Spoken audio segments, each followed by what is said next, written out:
99 साल महातीर मोहम्मद ने तवील जिंदगी का आसान राज बता दिया। 80 साल की उम्र में भी खुद को बूढ़ा नहीं मानते थे। साबिक मलेशियन वजीर आजम की हैरत अंगेज बातें। मलेशिया के साबिक वजीर आजम महातीर मोहम्मद 2025 में 100 साल के हो जाएंगे और उनकी लंबी उम्र का राज एतदाल में जिंदगी गुजारना है। एक इंटरव्यू के दौरान महातीर मोहम्मद ने बताया कि मैं बहुत ज्यादा खाना नहीं खाता। मोटापा जिंदगी की बका के लिए अच्छा नहीं है। उन्होंने मजीद बताया कि उम्र वक्त का ताकुब नहीं करती, बल्कि उम्र जिस्मानी सेहत के पीछे चलती है। यानी आप कैसे मुतहरिक रहते हैं, यही वजह है कि बुढ़ापा वक्त की वजह से नहीं, इसीलिए नहीं कि आप 60 साल के होने पर बूढ़े हो गए हैं। आप 90 साल के हो सकते हैं, मगर इस उम्र में भी अगर आप मजबूत हैं, काम करने और मुतहरिक रहने के काबिल हैं, तो 90 साल की उम्र को भी बुढ़ापा नहीं कहा जा सकता। महातीर मोहम्मद के मुताबिक बुढ़ापे के बारे में लोगों के ख्यालात वक्त के साथ तब्दील हुए हैं। उनका कहना था कि अभी 60 या 65 साल की उम्र को बुढ़ापा तस्वुर किया जाता है, मगर हमें ये याद रखने की ज़रूरत है कि माजी में 30 साल की उम्र को भी बुढ़ापा ही माना जाता था।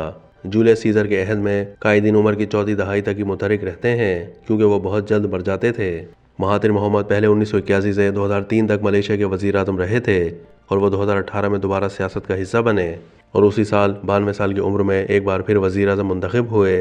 अलबत्ता उन्होंने 2 साल के अंदर ओहदा छोड़ दिया था। मलेशिया के साबिक वजीर आज़म ने बताया कि 2003 में ओहदा छोड़ने पर मुझे पछतावा हुआ था, क्योंकि उस वक्त मैं 80 साल का भी नहीं हुआ था।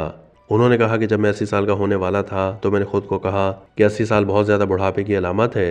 मेरा ख्याल था कि अब मैं ज़्यादा अच्छी तरह काम नहीं कर सकूंगा, मगर रिटायर होने के बाद मैंने दरियाफ्त किया कि मैं काम करने के काबिल हूँ। महातीर मोहम्मद ने कहा कि तजर्बा उम्र के साथ आता है और माशरे को मौमर वर्कर्स को बरकरार रखने की कोशिश करनी चाहिए। उनका मजीद कहना था कि अगर आप मौमर अफराद को अफरादी कुव्वत में बरकरार रखते हैं और जल्द रिटायर करने के बजाय काम जारी रखने की इजाज़त देते हैं, तो आप उनके तजर्बे से फ़ायदा उठा सकते हैं।